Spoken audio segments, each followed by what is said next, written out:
ఈ వీడియోలో మనం భగవద్గీత అధ్యాయము 5 శ్లోకము 17ను పరిశీలిద్దాం. కర్మ సన్యాస యోగం అనే ఈ అధ్యాయంలో శ్రీకృష్ణుడు జ్ఞానుల లక్షణాలను వివరిస్తూ వారు ఎలా పరమాత్మతత్వాన్ని చేరుకుంటారో తెలియచేస్తున్నారు. మొదటగా ఈ పవిత్ర శ్లోకాన్ని భక్తితో విందాం. తద్బుద్ధయస్తదాత్మానస్ తన్నిష్ఠాస్తత్పరాయణాః గచ్చంత్య పునరావృత్యం జ్ఞాన నిర్ధూత కల్మషాః.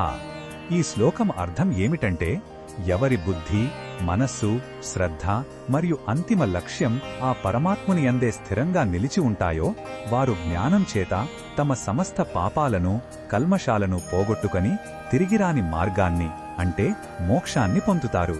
ఇక్కడ శ్రీకృష్ణుడు సంపూర్ణ ఏకాగ్రత గురించి మాట్లాడుకుంటున్నారు. కేవలం తెలుసుకోవడం మాత్రమే కాదు, మన ఉనికినే ఆ పరమ సత్యంలో విలీనం చేయడం ముఖ్యం.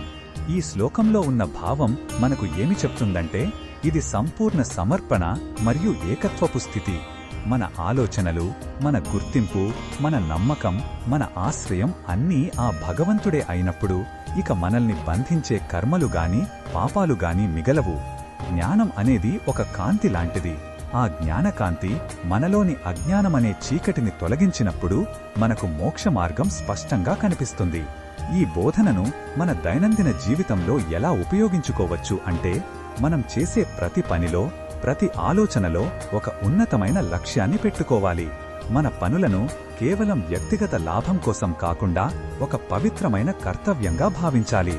మన మనస్సును అనవసరమైన విషయాల నుండి మళ్లించి ఏది శాశ్వతమైనదో, ఏది సత్యమైనదో దానిపై కేంద్రీకరించాలి. ఇలా చేయడం వల్ల మనస్సు ప్రశాంతంగా ఉండి సరైన నిర్ణయాలు తీసుకోగలుగుతాం.